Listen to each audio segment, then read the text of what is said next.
Welcome back to Made for More. I am your host, Holly J. Moore. I am a divorce lawyer who is passionate about helping you to use the adversity and difficult things in your life to grow and show up as the best version of yourself. Aaron, over to you. We have a business coach on today, and I'm curious. She's going to talk about imposter syndrome. And wow, I am really loud over here. Sorry.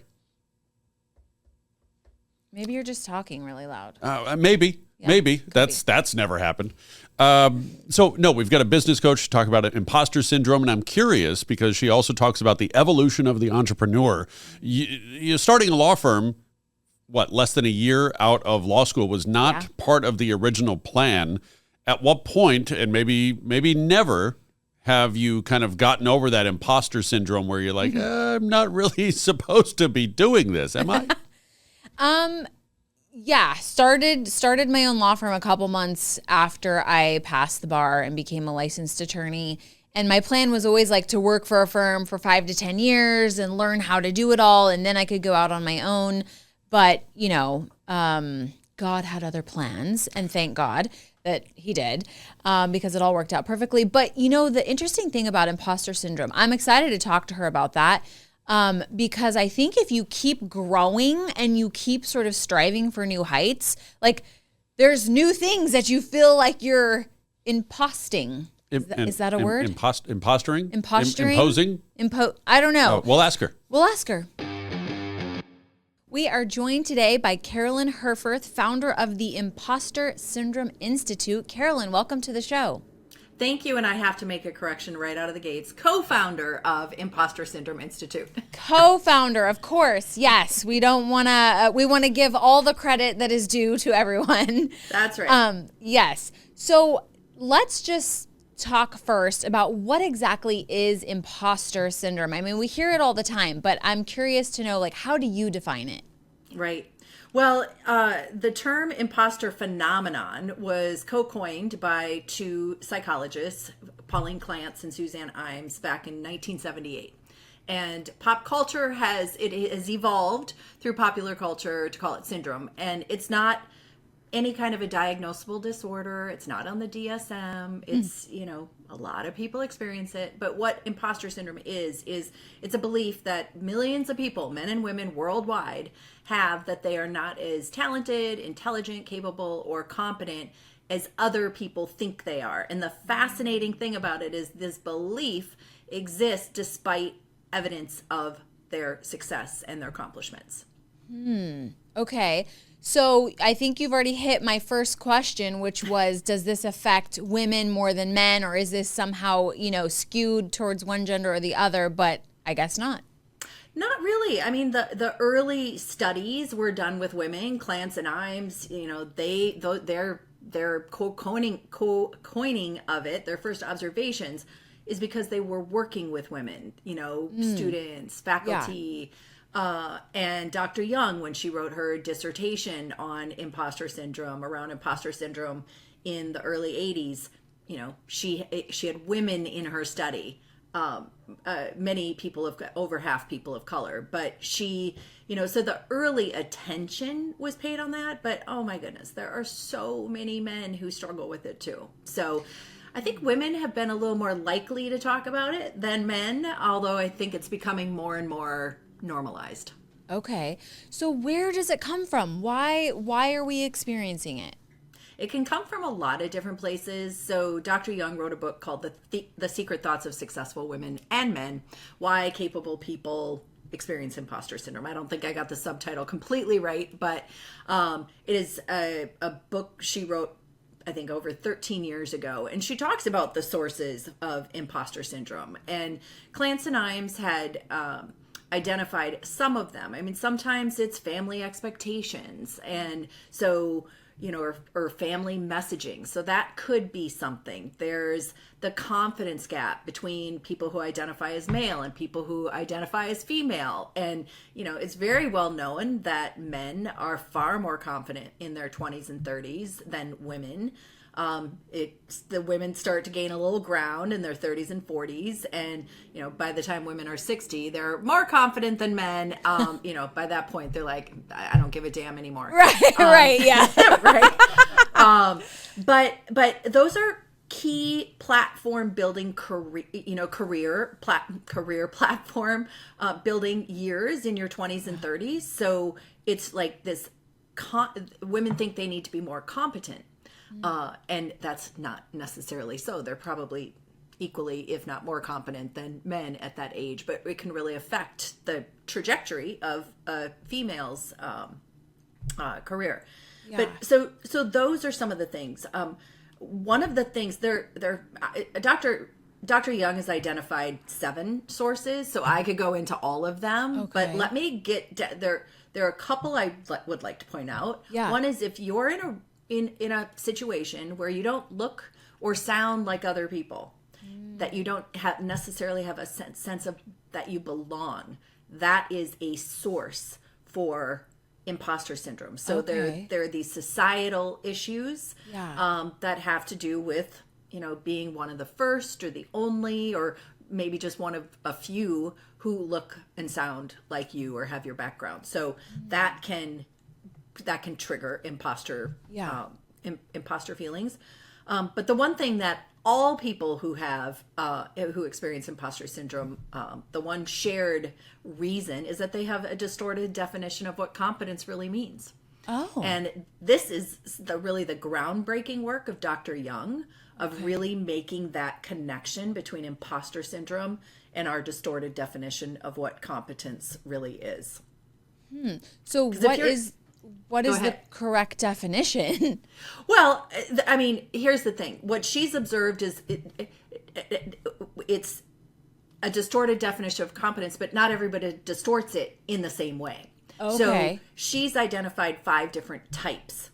She calls them the 5 competence types. The internet calls them the 5 types of imposter syndrome. So we just go with the internet. Okay. As long as they describe it right. Yeah. So there's the perfectionist. This is the person whose definition of competence is I have to get everything right all the time. I need to get all A's. I can't make a mistake in my presentation. Otherwise I've failed. The perfectionists out there, right, Holly?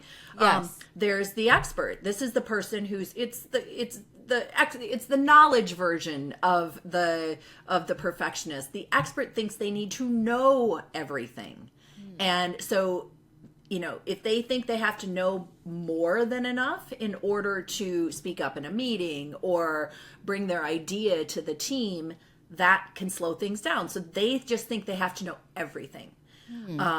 There's the soloist.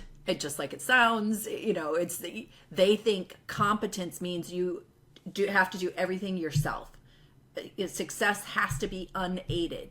Okay. And so that's the soloist. There's the natural genius, which is, gosh, I need to have everything. I need to just have everything all sorted out right from the beginning. So when I start a new project, for example, I think, well, I should know this. Everything should be all together. I should have it all sorted out right away. So that's the natural genius. We think everything needs to come naturally and easily. There should be no learning curve when starting a new job. It's ridiculous, right? Yeah. So, but if that's your definition of competence and you go into that new situation, you're going to have those imposter feelings. And then the last of the 5 competence types is the superhuman.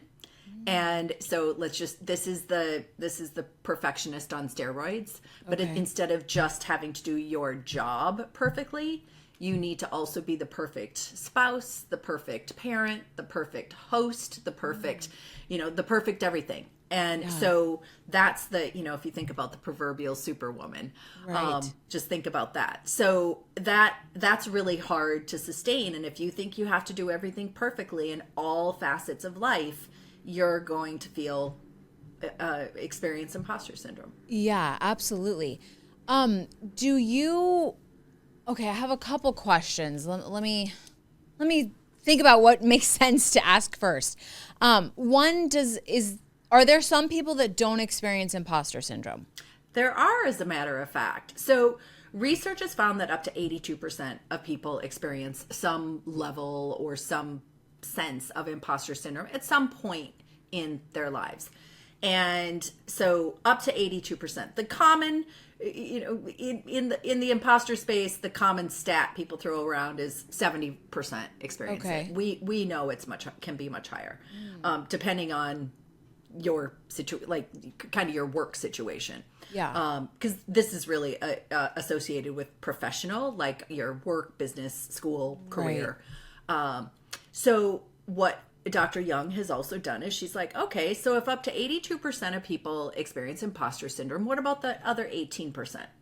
What are they thinking? Why don't they experience How did they get to syndrome? Be that way? Yeah. Right. So, so some of those 18%, some of them are kind of the smartest guy in the room type of person. Like, we're not aspiring to be the smartest guy in the room. Right. Valerie calls it irrational self-confidence syndrome. Yes.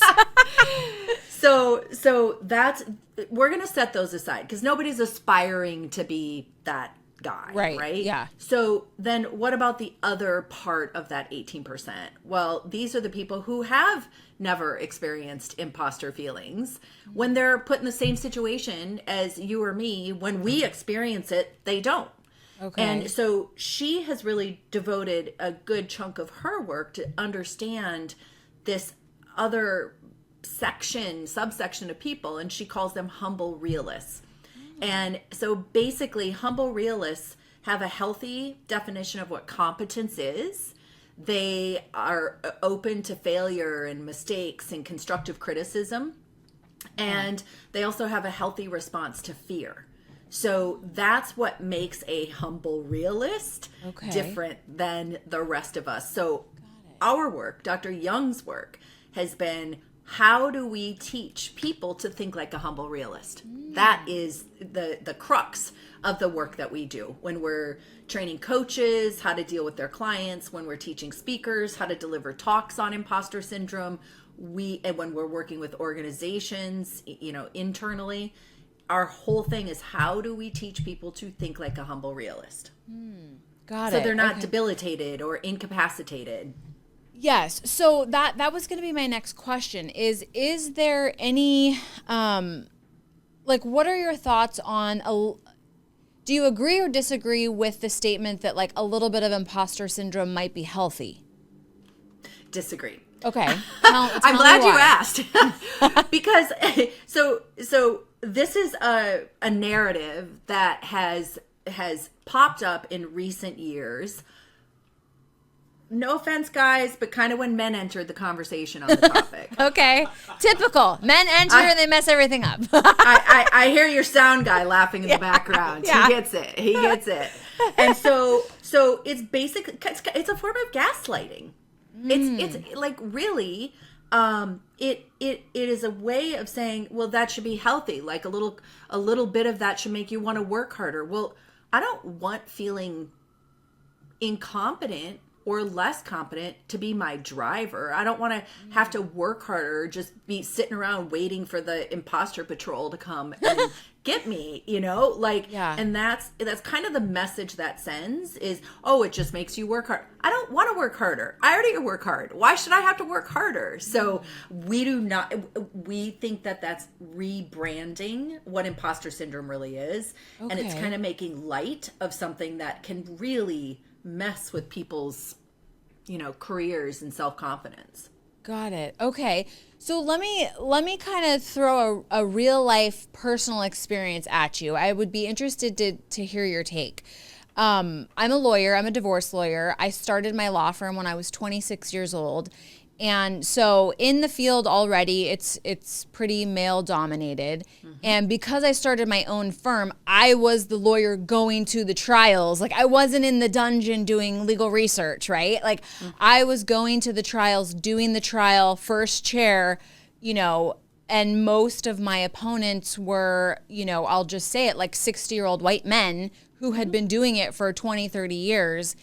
And, that experience was very terrifying for me. I mean, nobody would have ever known at the time, but that, and I feel like that is my biggest, thinking back to those days, I felt like that was like imposter syndrome to the max. 'Cause I'm like, what the heck is, a blonde bimbo, 26-year-old, lawyer, like I even have to put it in quotes, who doesn't look like any of the other lawyers, who doesn't sound like any of the other lawyers, nothing about me, like very much to your point of that first group of like not feeling like you belong. Mm-hmm. And so I felt like, oh my gosh, I am so out of my league here. Like this is, I'm just a fish out of water. But what it did do was actually make me be a phenomenal lawyer, because my only defense, I felt like, was to be overprepared, to work harder, basically, right? To your point, like my only way out of this thing was to become a really good lawyer. Mm-hmm. And so I'm really thankful for those days, and I'm thankful for that fear, that was like internally almost debilitating. But again, nobody would have ever known. But I feel like it did really propel me. So tell me your thoughts on that. Well, first of all, you're a badass. So how about if we start there? Thank you. And I can't believe how far you've come in the past 2 years since you started your law firm. At 28, here you are now. I was like, wait, 2 years? What? Oh, you're good. Yes, being 28. Yes. Yes. As but like, you know how to make fun of yourself too. That's great. You're like, so here's the thing. I actually think, I don't know what Valerie would say, but I actually think that you quickly became a humble realist. Like their behaviors that we adopt in order to cope with our feelings of imposter syndrome. So the overworking, that is a behavior. Procrastination is a behavior of people who experience imposter syndrome. Not all procrastination means it was driven by imposter syndrome. Yeah. Not all perfectionism means you're an imposter. We don't want to imply that, but these are things that are related to imposter syndrome. So flying under the radar is something. But so for you, the way you coped was to overwork and over-prepare. Right. That's what you did. It sounds to me, and so yes, that's what you did. It sounds to me like what you do now is you're doing more humble realist thinking. Like you've proven yourself. You're like, I know I'm going to make a mistake every now and then. Right. I understand I'm not going to get everything perfect. I'm open to these things. I look fear in the face and just say, all right, this is what I'm going to do. So it sounds to me, Holly, like you have bridged that divide between those imposter feelings and now thinking like a humble realist. That's my guess. Got it. Okay. See, and this is why doing the podcast is my therapy, because I literally have all these therapists come and, I was just talking on Instagram yesterday how I'm like, I haven't done a lot of formal therapy in my life, but I do have a podcast, and that is my therapy. Okay. So what do you say to, because, I follow some people on social media, some pretty heavy hitter business people, and that have grown and scaled businesses, really, just reached amazing heights. And I know one of them says, like, if you don't have imposter syndrome, you're not thinking big enough, you're not dreaming big enough. What do you say to that? They're not related. Okay. I just don't think they're related. Okay, yeah. I will, Holly, a lot of people are using imposter syndrome because it's in the zeitgeist right now, if I'm pronouncing that right. It is, I can get emails all day long and look at and read articles. Everybody's trying they're trying to sell vitamins using imposter syndrome as a headline. Like, Got it. Okay, so it's become people, very like a buzzword. They're conflating it, and so we're like, hey, we're happy. It's a topic of conversation. We are unhappy with how wrong people get it, and how they're using it to kind of get eyeballs. Right. So that's just how people roll. Yeah. But that's like the thing, Valerie and I, the reason we co-founded Imposter Syndrome. Yeah. She's she's been working on this topic for 40 years. Okay. I started giving out her book. We've known each other for about 15. I started giving out her book to all of my clients because I do strategic growth consulting and coaching. And so I was giving it to my clients because sometimes you feel like, wow, I'm really not that smart. I'm really not that talented. And so, and then when we started talking about, wow, what's going to happen to your IP when you decide, when you're not out giving talks anymore, like who's going to keep spreading the word? And so we started the company because we really want to set the record straight. Got it. Like okay. people have over psychologized it. It doesn't need to be over psychologized. Like it's and just when you put it in the context of not just family childhood trauma, but you put it in the context of you were a 26-year-old blonde young attorney who started her own practice. And so no wonder you felt that way. It's okay for you to feel that way. So instead of going, well, what happened in your childhood that made you think that, Holly? Right. Like we're not, it's been over psychologized. That's the bottom line. So we just really we like that people are talking about it because it's normalizing it.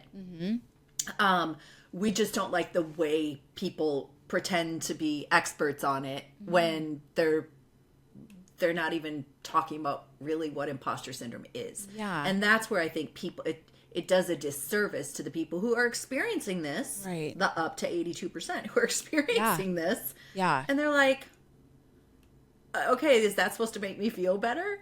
Yeah. So. Okay. Well, I am so glad we're having this conversation. Setting the record straight. Okay, so you mentioned that you do strategic growth consulting. So I want to talk a little bit about that. And I do have some of your materials here. And you have this, I don't know if system is the right word, but this thing called the entrepreneur's evolution. Can you tell us a little bit about that? Okay, first of all, don't take this the wrong way, but you remind me of my dad printing this out on paper. And then he would take it into the living room to show my mom. Look at what Carolyn is doing. Isn't this neat? So I'm glad you're laughing. I mean, I'm only 28 and I'm doing this. So, You'd think at 28 I'd be a little more tech savvy. Yeah, you'd think. Oh my God. Well, my dad will be very happy that I compared a very gorgeous blonde to him, my 93-year-old father. I'll be like, Dad, look at who also prints things out from my website. Okay, to answer your question. So yeah, I mean, I look at businesses as your your relationship, your emotional relationship with your business. And then you have a financial relationship with your business. And sometimes those things aren't in sync. So when you start your business, you're so excited. You're so pumped. You have big dreams, big visions, big goals. You're going to make $500,000 your first year, as a small little business owner who, doesn't know how hard it can be. And so it doesn't sync up with the financial bit. And so the spirits start to flag a little bit. Yes. The revenues might start to go up, but the spirit, the excitement kind of starts to go down. And so there's just they intersect. And at times, at some point, people might hit the dip. And the dip is when you're just like, oh my God, I'm still not bringing in as much money as I had expected by this point. And I'm really my morale is in the tank. Yeah. And that's what Seth Godin would call the dip. Yeah. And so that's a moment where you say, you know what? Am I going to go for this? Am I going to just do I still believe in myself and the work I'm doing? Or am I just going to exit? And there is no wrong answer. People, it doesn't work out it doesn't work out. You have other things you need to be thinking about. It's okay. Like, I don't think there's shame in, trying and deciding it wasn't you weren't cut out for it. Yeah. But I work with the people who keep going. Yes. And, Okay. and so so what happens is once you hit that intersection and say, okay, I'm going for it. I've got the stamina. I'm going to make this happen. Then you get into that, that lift in your business. Yeah. And so but then what happens is you start to plateau, and then your morale is like, okay, the money's good, but is this business even who I am anymore? Is the way I'm doing business who I am anymore? Like, oftentimes our business are the old version of us, who we were as we went through those first phases of the entrepreneurial evolution. And so the people I work with are the people who are like, it's not, I still like the work I'm doing. I still like the work I've done.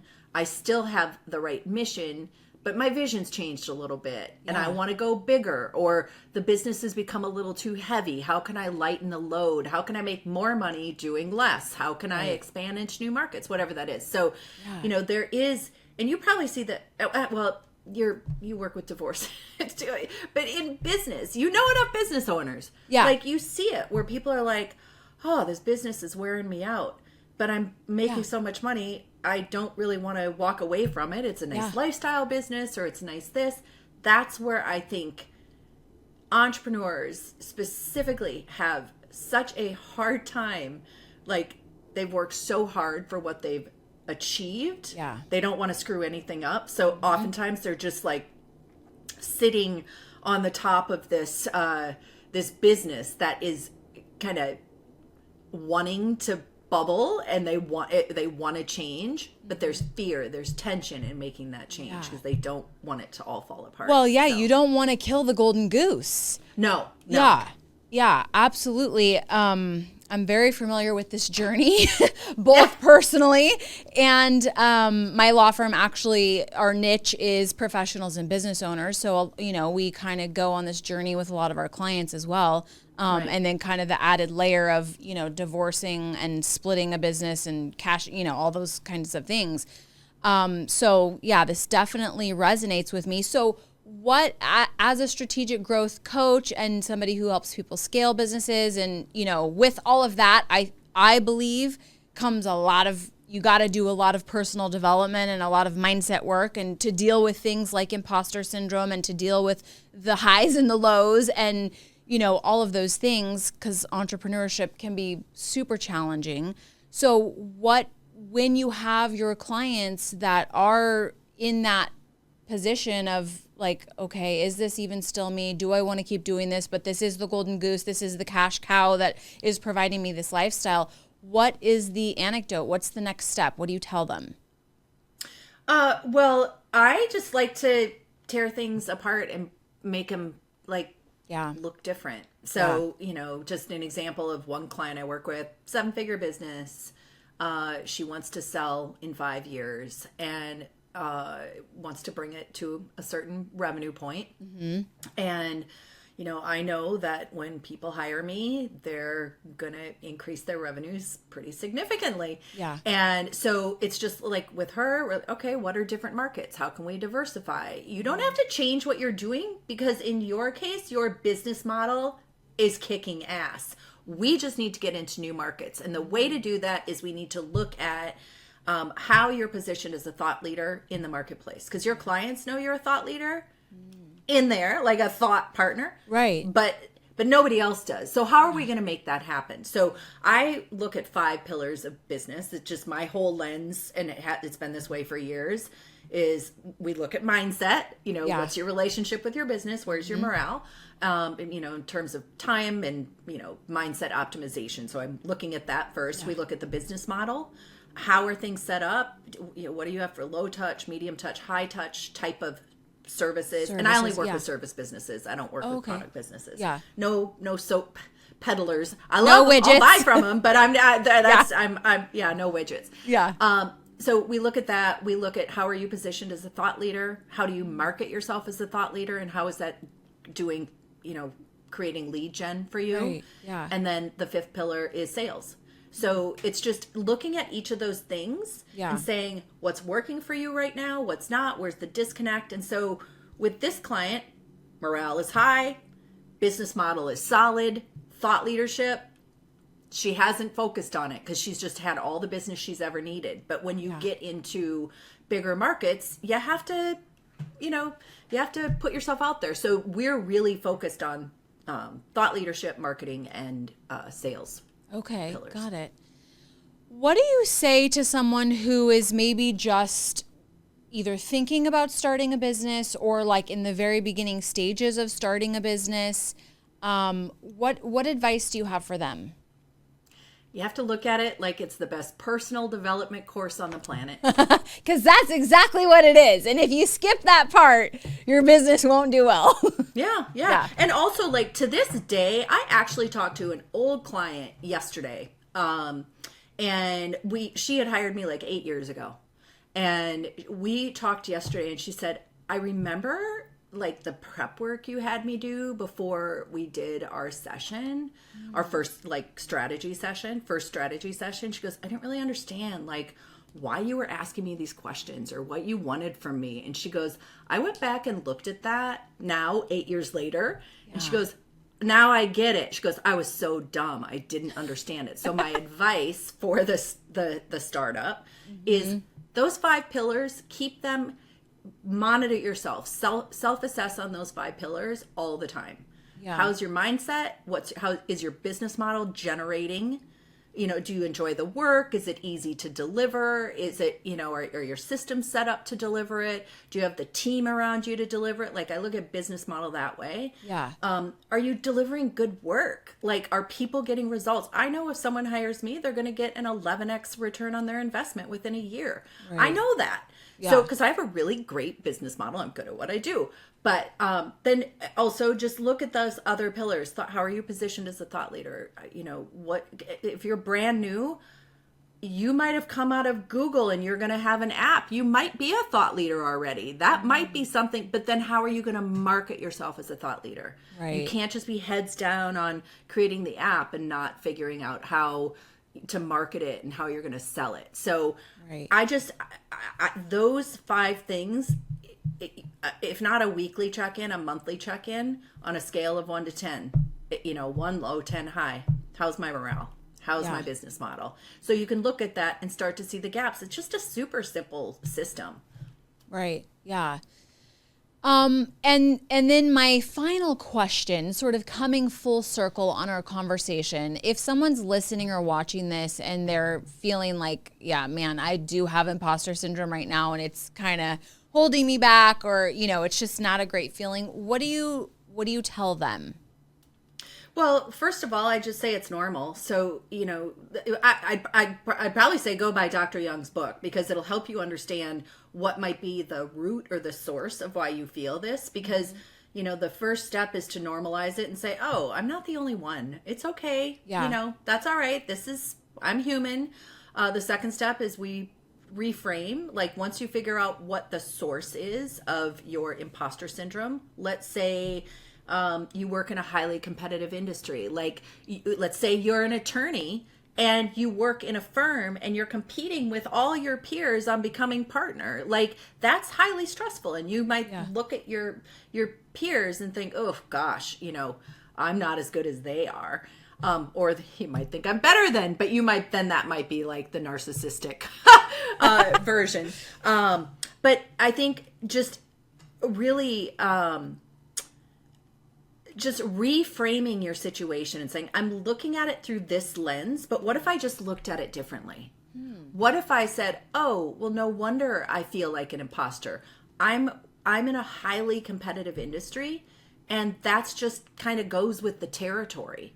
So reframe it. And then our third bit of advice around imposter syndrome is just keep going regardless of the stories, keep going regardless of what your coping mechanisms are, keep going of what other people might think of you or what you think other people might think of you. So that's really what it comes down to. Yeah. Okay. I like that. I mean, again, so much like every podcast kind of comes down to the same thing, which is like doing the internal work on yourself. And I think what I also got from what you just said is like how we're perceiving something really is huge. And we do have the choice, right? We have the choice on how we perceive something. And we can make a different choice than what we've been making. If how we've been perceiving things is detrimental to ourselves, we can always make a different choice. And like you said, reframe it. So I like that. That's great. Absolutely. Well, Carolyn, thank you so much for being here today. You're welcome. Thanks for the invitation. It was really nice to meet you and to talk with you, Holly. These are Likewise. all obviously very important topics. Yes, yes. I've got just a little bit more to say. You guys heard me talk about my imposter syndrome when I first became a lawyer. And one of my biggest realizations during that time is when I would talk to the other lawyers, I was always shocked that they didn't know more than I knew and they weren't better than I was. It was just my own perception that was telling me they were so much more experienced and they knew all the codes and statutes and case law, and they really didn't. So I think what Carolyn told us in our discussion about reframing things and making the choice of how you're perceiving something makes all the difference in the world. So if you feel like you've got that imposter syndrome, reframe it because you were made for more.